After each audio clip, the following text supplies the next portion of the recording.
Red ஹேண்டடா அவங்க வந்து அந்த பர்ஸை எடுக்கும் போது பிடிச்சாங்களா அப்படிங்கறதே நமக்கு இன்னும் தகவல் தரல.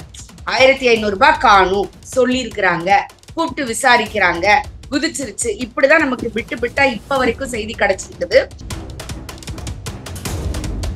இதுதான்மா நடந்ததுன்னு நீங்க அந்த சிசிடிவி ஃபுட்டேஜ காமிச்சீங்கன்னா பிரச்சனை முடிஞ்சது. அழுதுகிட்டே அந்த பொண்ணு வெளியில வந்துச்சா, இல்ல திட்டினாங்களா? ஒரு பொண்ணு சொல்லுது உள்ள அடிக்கிற சத்தம் கேட்டுதுன்னு. அப்போ இந்த பிரச்சனைகளை ஏதோ ஒரு விதமாக மறைக்கவோ திசை திருப்பவோ இங்க வேலை நடக்குதா? சிபிஆர் பண்ணதா சொல்றாங்க. 2 மணி நேரம் சிபிஆர் பண்ண முடியுமா? 5 சைக்கிள் தான் பண்ண முடியும். அந்த 5 சைக்கிள் 1 மணி நேரத்துல முடிஞ்சிடும். இவங்க 2 மணி நேரமா சிபிஆர் பண்றதா சொல்றாங்களே. சரி, அதுதான் சார் நான் சொல்றேன்.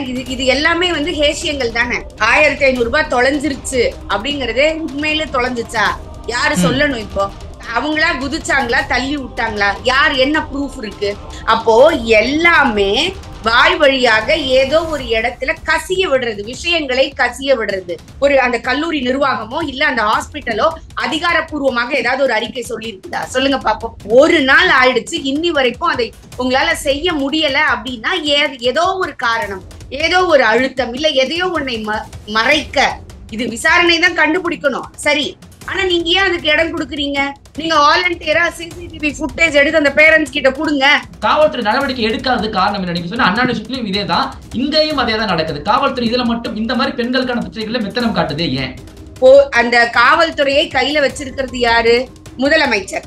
எதற்கு இந்த பதட்டம்? ஒரு பொண்ணு தானே, அந்த ஒரு பொண்ணு அங்க வந்து தற்கொலை பண்ணிக்கிச்சுன்றீங்க, இல்ல வந்து குதிச்சிருச்சு, அது என்னவா வேணா இருக்கட்டும். நிறைய அடி இல்லைன்னு சொன்ன பிள்ளை எப்படி செத்து போச்சு? இந்த நேரம் வரைக்கும் அங்க வந்து ஒரு கயாஸ் இருக்கு அப்படின்னு சொன்னா அதற்கு முழுக்க முழுக்க காவல்துறை ஃபெயிலியர். ஒரு செய்தி கண்டினியூஸா பாத்துக்கிட்டே இருக்கிறேன். இன்னைக்கு மத்தியானத்துல இருந்து இபிஎஸ் அவர்கள் சட்டசபையில இருந்து வெளியில வந்து சொல்றாரு, நாங்க வந்து எதற்காக இந்த கூட்டணின்ட்டு. உடனே ஒவ்வொருத்தர்கிட்டயா பைட்டுக்கு போய் முழுக்க முழுக்க எல்லா ஊடகங்களும் அதை பத்தி பேசிக்கிட்டு இருக்குது. உங்களுக்கு என்ன நினைச்சுக்கிட்டு இந்த ஊடகங்கள் நடந்துகிட்டு இருக்குது? இல்ல இந்த அரசு எதை நினைச்சு திசை திருப்பறதுக்கு ட்ரை பண்ணிட்டு இருக்கிறாங்க? முதலமைச்சர் ஏதாவது பேசி இருக்கிறாரா? இல்ல உதயநிதி அப்பா அண்ணா ஏதாவது பேசி இருக்கிறாங்களா? அப்பாவும் பேச மாட்டாரு, அண்ணாவும் பேச மாட்டாரு.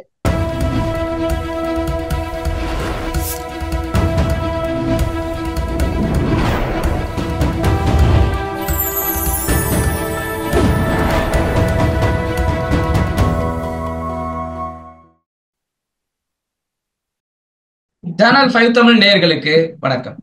இன்றைய நேர்காணலில் நம்மோடு இணைந்திருப்பவர் கல்வியாளர் டாக்டர் காயத்ரி அவர்கள். வாருங்கள், அவரோடு பேசுவோம். வணக்கம் மேடம். வணக்கம் மேம். செய்தி பார்த்திருப்பீங்க, நேத்து கோயம்புத்தூர்ல இந்துஸ்தான் அப்படின்ற கல்லூரியில அனுப்பிரியா அப்படின்ற மாணவி தற்கொலை செஞ்சுக்கிட்டாங்க அப்படின்ற செய்தி வந்துட்டு இருக்கு. இன்றைக்கு காலையில அவங்களுடைய பெற்றோர்கள் எல்லாம் ஒரு 1500 ரூபாய் பணத்தை சந்தேகப்பட்டு என்னுடைய மகளை வந்து மன உளைச்சலுக்கு ஆக்கியிருக்காங்க. இதுல வந்து எனக்கு வந்து ஏதோ ஒரு சந்தேகம் இருக்குன்னு சொல்லி பெற்றோர்கள் முதற்கொண்டு மாணவர்கள் முதற்கொண்டு எல்லாருமே வந்து ஒரு கருத்தை பதிவிடுறாங்க. உங்களுடைய கருத்து என்ன மேம்? தமிழ்நாட்டுல ஒரு நாள் ஒரு செய்தி நடந்தா நமக்கு வந்து அது பெரிய விஷயமாக நம்ம யோசிப்போம். ஆனா தினம் தினம் மாணவர்களுக்கு ஏதோ ஒரு விதத்துல ஒரு மன உளைச்சலும் பிரச்சனையும், அதை எப்படி கையாளுவது அப்படிங்கிற ஒரு தன்மையும் இல்லாம போய்கிட்டே இருக்கு. அப்படிங்கிறது வந்து ரொம்ப அதிர்ச்சியா மட்டும் இல்ல, ஒரு வருத்தமாவும் இருக்கு.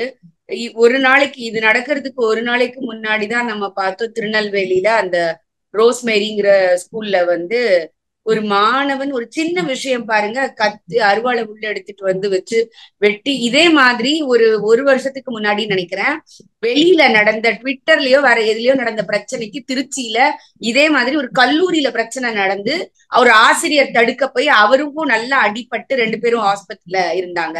அந்த ரோஸ்மேரி ஸ்கூலுக்கு வந்து நான் ரொம்ப போயிருக்கிறேங்க. ஏன்னா நான் அங்கதான் ஹிந்தி எக்ஸாம்ஸ் எல்லாம் எழுதுறதுக்கு சென்டர் போடுவாங்க. அவ்வளவு டிசிப்ளினான ஒரு ஸ்கூலு. எப்படி இப்படி இருக்குன்றது ரொம்ப எனக்கு வந்து ஆச்சரியமாவும் அதிர்ச்சியாவும் இருந்துச்சு.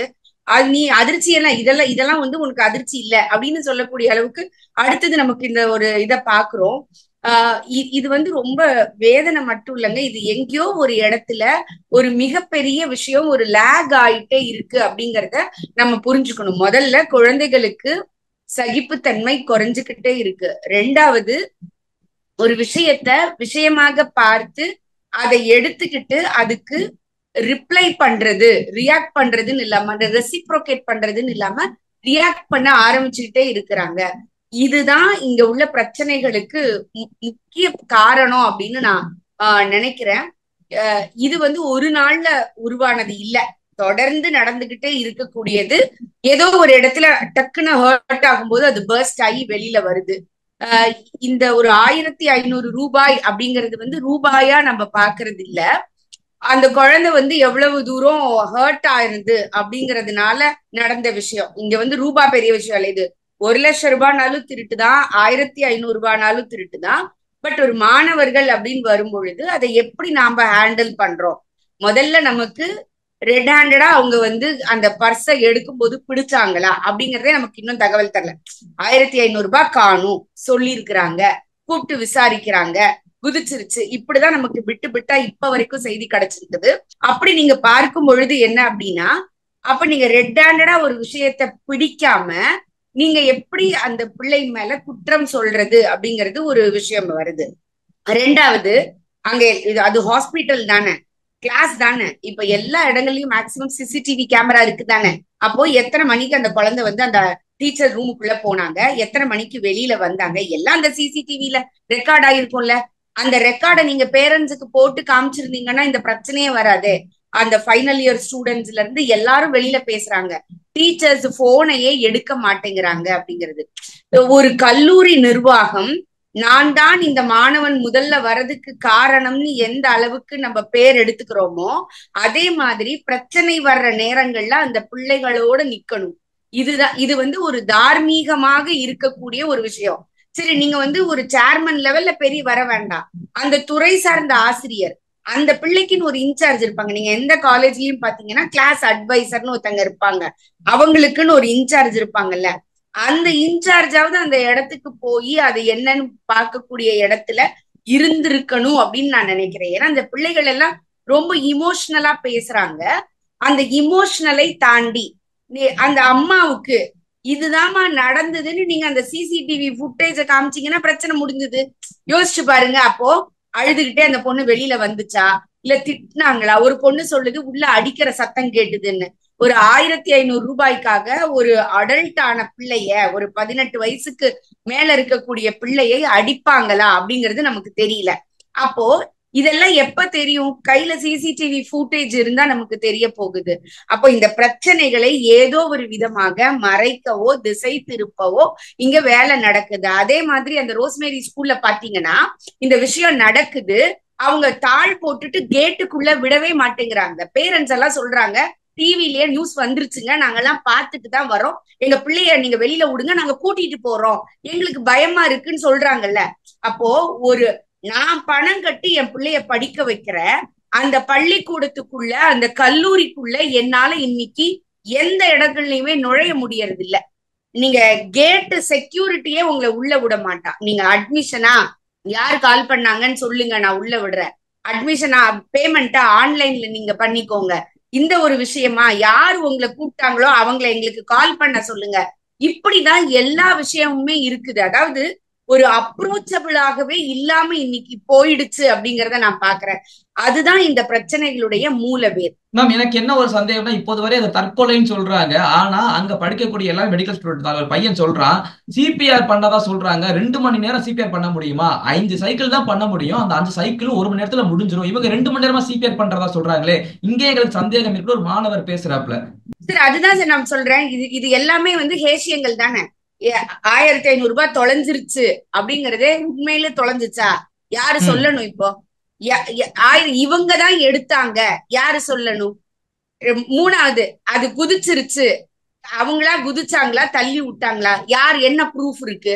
நாலாவது, சிபிஆர் பண்ணாங்க, சிபிஆர் பண்ணதுக்கு என்ன ப்ரூஃப் இருக்கு?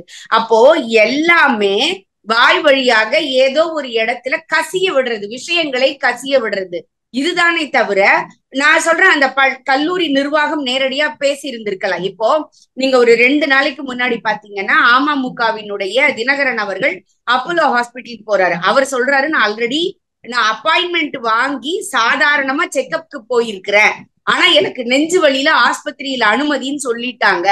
அப்போலோ நிர்வாகம் அதுக்கு ஒரு அறிக்கை கொடுக்குது, இந்த பிரச்சனைக்காக இந்த டேட்ல அப்பாயின்மெண்ட் வாங்கினாங்க, இதுதான் நடந்ததுன்னு சொல்லிட்டு.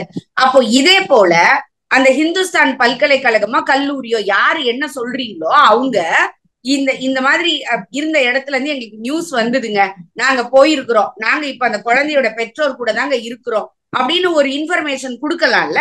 இல்ல அந்த ஹாஸ்பிட்டல் எந்த ஹாஸ்பிட்டலுக்கு போனாங்களோ, எந்த ஹாஸ்பிட்டல்ல இது நடந்ததோ அதனுடைய நிர்வாகம் வெளிப்படையாக பேசலாம்ல. ஒண்ணு இந்த அண்ணா யூனிவர்சிட்டி இஷ்யூல பாத்தீங்கன்னா, அந்த இஷ்யூ வர்றதுக்கு முன்னாடி போலீஸ் வந்து பேட்டி கொடுக்குறாரு, அந்த சார் யாருமே இல்ல, போன் வந்து ஏரோப்ளேன் மோடுல இருந்தது, அப்படி ரெண்டாவது ஒருத்தர் கிடையாதுன்னு விசாரணைக்கு முந்தையே ஒருத்தர் அவசர அவசரமா பேசுறாரு. இன்னொரு இடத்துல அங்க மிகுந்த கொந்தளிப்பாக இமோஷனலா இருக்காங்க.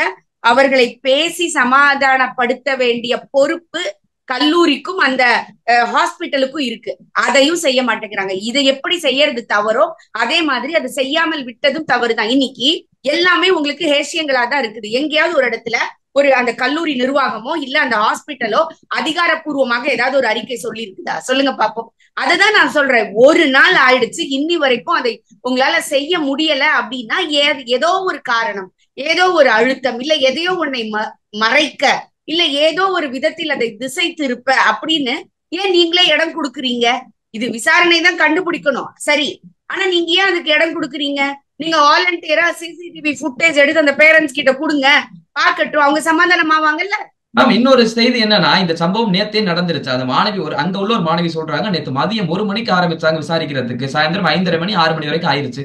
ஒரு சின்ன ஒரு தொகைக்காக ஒரு விசாரணைன்றது இவ்வளவு நேரம் நடக்குமா? முதல்ல அது மட்டும் இல்லாம அந்த பொண்ணோட இன்னொரு பையனை விசாரணை பண்ணிருக்காங்க. அந்த பையனை கூப்பிட்டு எடுத்தீங்களா இல்லையான்னு கேட்டு அந்த பையனை அனுப்பி விட்டாங்க. ஒரு பையனை அனுப்பி விட்டீங்க, ஒரு பொண்ணை இவ்வளவு நேரம் விசாரணை நடத்தி இருக்கீங்க, அந்த பொண்ணு இறந்துருச்சு. காவல்துறை இது இப்போது வரை எந்த ஒரு நடவடிக்கை எடுக்கல அப்படின்னு காலையில உங்க பேரண்ட்ஸ் சொல்றாங்க. காவல்துறை நடவடிக்கை எடுக்காதது காரணம் என்ன? நீங்க சொன்ன அண்ணா யூனிவர்சிட்டியும் இதேதான், இங்கேயும் அதே தான் நடக்குது. காவல்துறை இதுல மட்டும் இந்த மாதிரி பெண்களுக்கான பிரச்சனைகளை மெத்தனம் காட்டுது ஏன்? அவங்களுக்கு மட்டுமா மெத்தனம் காட்டுறாங்க? சவுக்கு சங்கர் அவங்க வீட்டுல மலத்தை அள்ளி போகும்போது போற வழியிலேயே இவங்க எல்லாரும் பேசிட்டு தான் போறாங்க. நம்ம அதை பாக்குறோம். அந்த வீடியோக்கள் பொது வழியில வந்தது. நீங்க போய் ஆர்ப்பாட்டம் பண்ண போறேன்னு சொன்னீங்க, ஏன் இப்படி பண்ணீங்கன்னு போலீஸ்காரர் கேட்டதாக நாம அந்த வீடியோக்கள் பாக்குறோம். அப்போ இன்னைக்கு அந்த காவல்துறையை கையில வச்சிருக்கிறது யாரு? முதலமைச்சர். அப்போ முதலமைச்சருடைய கட்டுப்பாட்டில் காவல்துறை முழுக்க முழுக்க இருக்கா? இல்லனா அவர் கைக்கு உள்ளேயே இல்லாம என்ன நடந்தாலும் யாரும் கேட்பாரற்று இருக்கா? இந்த ரெண்டு எக்ஸ்ட்ரீம் தான் நம்ம யோசிக்க முடியும். ஏன்னா இதுக்குள்ள காவல்துறை அங்க போய் அந்த சமாதானப்படுத்தி என்ன விஷயமோ அதை பார்த்து ஒரு பப்ளிக்கு ஒரு அனௌன்ஸ்மெண்ட் கொடுத்திருந்திருக்கணும். நீங்க எல்லாம் கலைஞ்சு போங்க, ஒன்னும் பிரச்சனை இல்ல, இந்த பெண்ணுடைய விஷயத்த எஃப்ஐஆர் ஃபைல் பண்ணியாச்சு, நாங்க பாத்துக்கிறோம், சொல்லுங்க. இல்ல இதுல பிரச்சனை இருக்குதுங்க, நான் பெற்றோர்கள்ட்ட பேசுறோம் அப்படின்னு சொல்லுங்க. எதையுமே நீங்க செய்யாம இருக்கிறது என்ன அப்படின்னா ஏதோ ஒரு அழுத்தம், திசை திருப்பல் உங்ககிட்ட இருக்குது.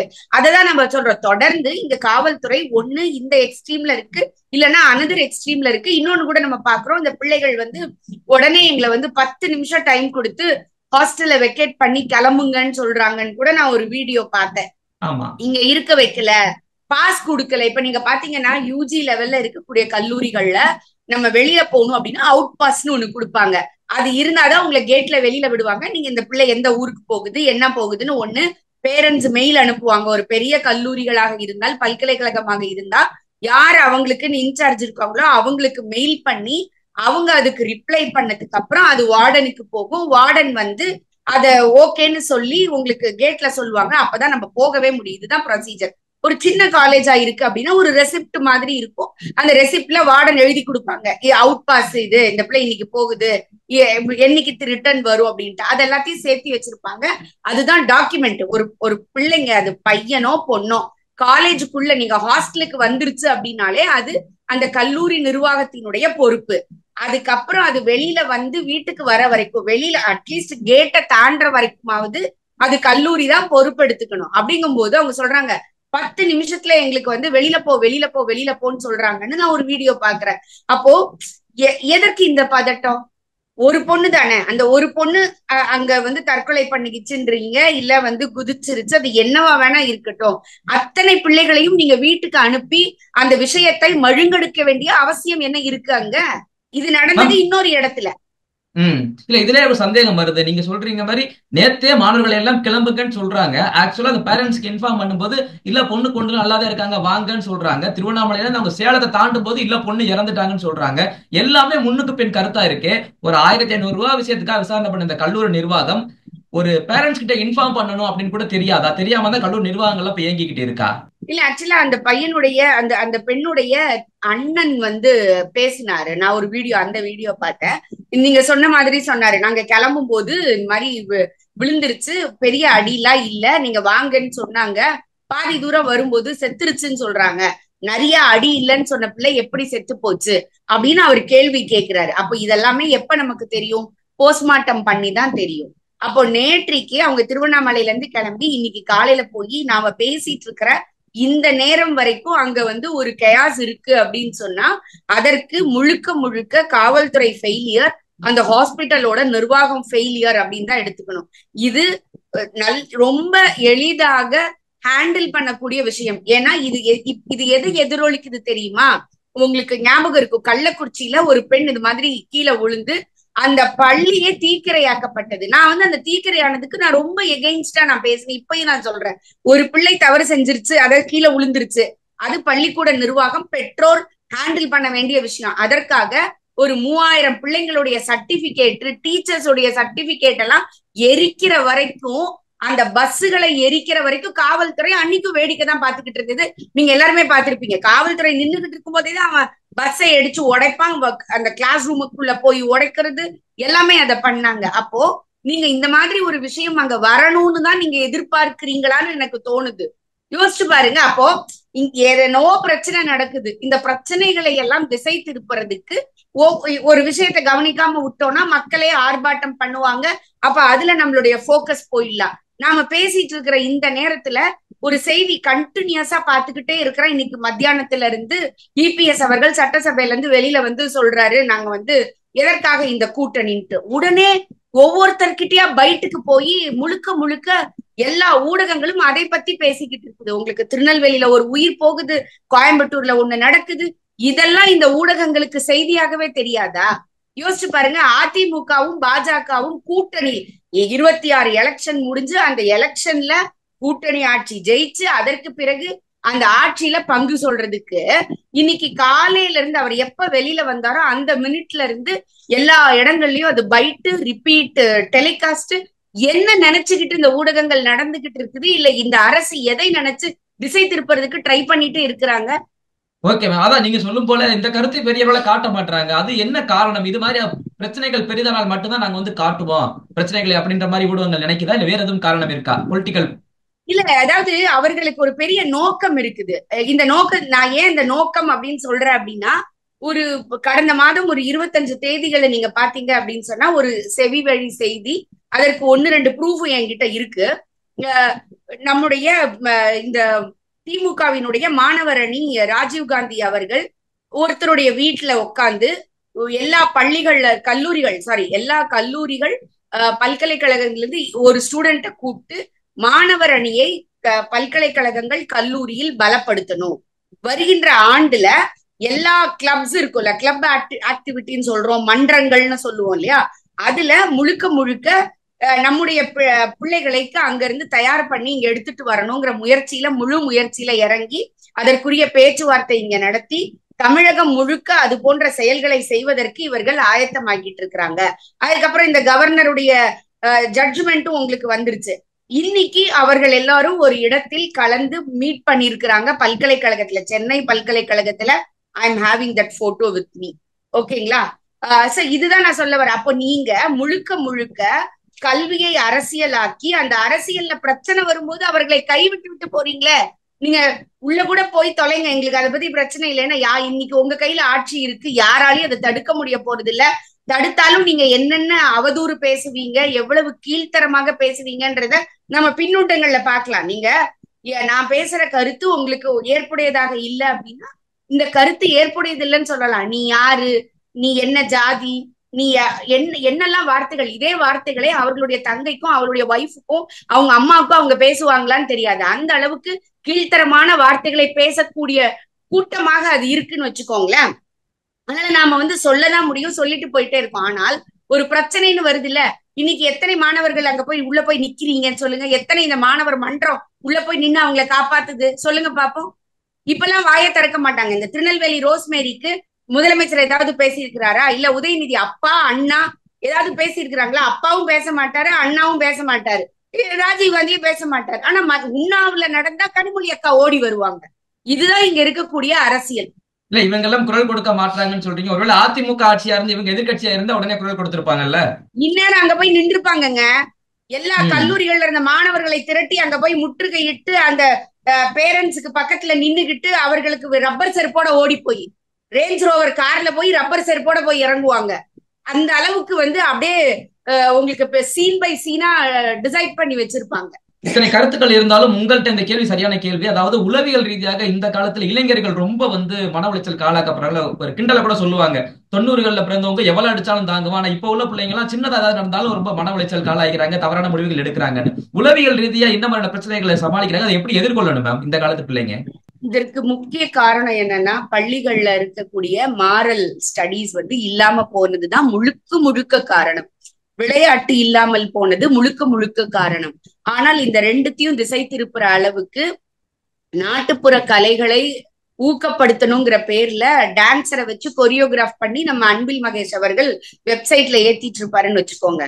பள்ளிக்கூட பிள்ளைகளினுடைய பைகளில் கஞ்சா இருக்குதா இல்ல லிக்கர் இருக்குதான்னு தேடக்கூடிய அளவுக்கு இன்னைக்கு வளர்ந்திருக்குது அப்படின்னா கண்டிப்பாக இந்த 4 வருஷ ஆட்சி தான் அதற்கு காரணம்னு என்னால சொல்ல முடியும். அதற்கு முன்னாடி உளவியல் அந்த எண்ணிக்கை சமசீர் வந்துச்சோ அதற்கும் இவங்க தான் காரணம். ஏன்னா இந்த சமசீர் வந்ததுக்கு பிறகுதான் கல்லூரி பள்ளிக்கூடங்கள்ல இருந்து இந்த மாரல் கிளாஸே விட்டு போச்சு. இவங்க மாரல் கிளாஸ்ன்னு என்ன நினைக்கிறாங்க அப்படின்னா, நீங்க ஒரு பஞ்சதந்திர கதையை சொல்லுவீங்க, ஒரு ராமாயண கதை சொல்லுவீங்க, ஒரு மகாபாரத கதையை சொல்றீங்க, இல்ல விக்ரமாதித்தனுடைய கதையை சொல்லுவீங்க. இதெல்லாம் இன்னைக்கு மத ரீதியாக ஆக்கப்பட்டுருச்சு. இந்தியாவினுடைய இதிகாசங்கள் அப்படிங்கிற நிலைமை போய் நீங்க இது சிலப்பதிகாரத்தை எடுத்துக்கோங்க. சிலப்பதிகாரத்தை பெரியார் என்ன சொன்னாருன்னு நமக்கு தெரியும். சிலப்பதிகாரத்தை சொல்லி கொடுக்குது, என்ன சொல்லி கொடுக்குது, மணிமேகலையை பத்தி என்ன சொல்லுது யோசிச்சு பாருங்க. அப்போ ஒரு எவ்வளவு கஷ்டம் வந்தாலும் அதை நின்னு ஃபேஸ் பண்றது, ஒரு அரசனே ஆனாலும் என் பக்கத்துல தப்பு இல்லைன்னா நான் எதிர்த்து கேட்கிற துணிவு இருக்குது, இதை தானே கத்து கொடுக்குது. அப்ப இதை கத்து கொடுக்கக்கூடிய மாறல் வகுப்புகளை நீங்க வெளியே அடிச்சு பத்திட்டீங்க. அப்ப எப்படி அந்த பிள்ளைகளுக்கு உளவியல் ரீதியாக மட்டுமில்ல ஒரு மன ரீதியாக ஒரு ஸ்டபர்னஸ் வரும். ஒரு வீட்டுல முந்திலாம் 4 பிள்ளைங்க இருக்குங்க. வீட்டுல ஒரு பொருள் வாங்கினா கண்டிப்பா ஷேர் பண்ணி தான் சாப்பிடணும். இன்னைக்கு அப்படி கிடையாது. பாக்ஸ் ஃபுல்லா வாங்கி வச்சு ஒரு குழந்தை சாப்பிடுது, இல்லைன்னா 2 குழந்தை சாப்பிடுது. 2னா 2 வாங்கிட்டு வர பேரண்ட்ஸும் இருக்கிறாங்க. அப்போ இந்த பிள்ளைகளுக்கு எல்லாமே அளவுக்கு அதிகமா கிடைக்குது. 1. 2வது, தோல்விகளை சந்திக்கக்கூடிய பலமே இல்லை. ஏன்னா நாம என்ன சொல்றோம், நீ எக்ஸாம் எழுதுனா கஷ்டம், பிள்ளைக்கு கஷ்டம், நீ எக்ஸாம வைக்காத. எந்த போட்டி தேர்வுமா வேண்டவே வேண்டாம். எல்லாத்துலயுமா ஒரு முந்திலாம் நீங்க பாத்தீங்கன்னா ஒரு எல்கேஜி குழந்தை யூகேஜி குழந்தை இருக்குதுன்னு வச்சுக்கோங்க. நான் படிக்கும் போது கூட என்ன செய்வாங்க அப்படின்னா, எந்த குழந்தைக்கு ஆட விருப்பமோ அந்த குழந்தைதான் ஸ்டேஜ்ல ஆட வைப்பாங்க. ஆனால் இன்னைக்கு அப்படிலாம் கிடையாது. உனக்கு ஆட பிடிக்குதோ பிடிக்கலையோ மொத்த கிளாஸையும் நீ ஸ்டேஜ்ல ஏத்தணும், இல்லைன்னா பாரபட்சம் பார்த்துட்ட அப்படின்னு ஒரு பிரச்சனையை உண்டாக்குறதுக்குள்ள விஷயங்கள் இருக்குது. அப்போ எது உனக்கு பிடிக்கும், எது வரும், அதெல்லாம் யோசிக்காம இதெல்லாம் எல்லாருக்கும் கிடைக்கணும் அப்படின்னு நம்ம நினைக்கிறோம்ல. இது உடனே சமநீதிக்கு எதிரா நான் பேசல. இப்ப எனக்கு டான்ஸ் ஆட வரும், உங்களுக்கு நல்ல பேச வருமா இருக்கலாம். ஆனா நீங்க நீ இவங்களோட டான்ஸ் ஆடியே தான் ஆகணும், நீயும் அவனை மாதிரி பேசியேதான் ஆகணுங்கிறது ஒரு கால கொடுமைன்னு சொல்லுவேன். இதுதான் இங்க பிரச்சனை. அப்போ இதற்கு முதல்ல இருந்தே நாம பிள்ளைகளை தயார்படுத்துறோம். எதற்காக அந்த நீதி கதைகள், அந்த நீதி போதனை வகுப்புகள்லாம் இருந்தது? மன ரீதியாக நம்மளை தயார்படுத்துறதுக்கு. ஒரு கஷ்டம் வரும்போது குதிச்சு தற்கொலை பண்ணிக்கோன்னு சொல்றதுக்கு இல்ல. எத்தனை கஷ்டம் வந்தாலும் நான் நின்னு ஜெயிப்பேன், ஃபேஸ் பண்ணுவேன். அத விவேகானந்தரோட கதையை சொல்லும் போது என்ன, அவர் ஒரு குரங்கு கதை சொல்லுவாங்க. அது ஓடிக்கிட்டே இருப்பாரு, இதுவும் பின்னால துரத்திக்கிட்டே நிற்பாரு. அப்போ ஒரு இடத்துல அவர் நின்னுட்டு திரும்பி பார்ப்பாரு, அதெல்லாம் திரும்ப ஓடி போகும். இது ஒரு சின்ன விஷயம். அத குழந்தைகளுக்கு சொல்லும் போது அவ்வளவு அழகா சொல்லி கடைசியில என்ன, எது உங்களுக்கு நடந்தாலும் எதிர்த்து நின்னு போராடணும் அப்படின்னு சொல்லி, இந்த போதனைகளே இல்லாம இன்னைக்கு போயிடுச்சு. எல்லாத்தையும் நீங்க இதற்கு ஆதாரம் இருக்கா, அறிவியல் பூர்வமா இது உண்மையா, காக்கா பேசுமா, குருவி பேசுமா, நாய் பேசுமா, நாய்க்கு எப்படி கல்யாணம் நடக்கும்? அப்போ இப்படியெல்லாம் நீங்க தர்க்கம் பண்ண குழந்தைகள்ல இருந்தே அவர்களுக்கு அந்த தைரியம் அப்படிங்கிறது, ஒரு நம்பிக்கை அப்படிங்கிறது, ஒரு குடும்ப சூழ்நிலை அப்படிங்கிறது, ஒரு 4 பேர் 5 பேரோட சேர்ந்து இருக்கும் போது டிஃபரன்ஸ் ஆஃப் ஒப்பீனியன் வரும். அந்த டிஃபரன்ஸ் ஆஃப் ஒப்பீனியனை எப்படி நீங்க ஹேண்டில் பண்றீங்க, இதெல்லாம் முக்கியம் இல்லையா? யோசிச்சு பாருங்க. ஒரே குடும்பத்துல இருந்து வந்தவன் தான் ராவணன், கும்பகர்ணன், விபீஷணன். 3 பேரோட கேரக்டரும் வேற வேற. அப்ப இதெல்லாம் எப்படி சொல்லி கொடுப்பீங்க நீங்க? என்கிட்ட வந்து இப்ப போன வாரம் ஒரு மீட்டிங்க்கு போனேன். அங்க இருக்கக்கூடிய பிள்ளைகள் எல்லாம் college first year second year படிச்சுட்டு இருந்த பிள்ளைகள். யாரு அப்படின்னு சொன்னா, இந்த பிரிசன்ல இருப்பாங்கல்ல, அம்மா அப்பா பிரிசன்ல இருந்து பிள்ளைகள் விடப்பட்டிருப்பாங்கல்ல, அது பிரிசன்லயே பிறந்த குழந்தைகள். அதுக்கப்புறம் அம்மா அப்பா வந்து ஹெச்ஐவில அஃபெக்ட் ஆகி தனியா இருப்பாங்க, அந்த குழந்தைகளை. இந்த மாதிரி உள்ள பிள்ளைகளுடைய ஒரு மீட்டிங் பாத்துக்கோங்க. அப்ப எப்படி அவர்களுக்கு ஒரு மாரல் சப்போர்ட் தேவைப்படும், நீங்க என்ன சொல்லணும்? அவ எதுவுமே சொல்லாம நீங்க வளர்க்குறீங்க அப்படின்னா, அது எப்படி நாளைக்கு சமுதாயத்தை ஃபேஸ் பண்ணும்? யாரோ ஒருத்தர் திட்டுனா, ஏன் நீ என்ன திட்டுற, நான் எங்க அம்மா அப்பா கிட்ட சொல்றேன், இந்த நேரம் எங்க அம்மா அப்பாவை கூட்டிட்டு வாங்க அப்படின்னு நம்ம பதில் பேசுற அளவுக்கு அந்த குழந்தைய தயார்படுத்தி இருக்க வேண்டாமா? சொல்லுங்க பாப்போம். இதுதான் இங்க இருக்கக்கூடிய மிகப்பெரிய பிரச்சனை.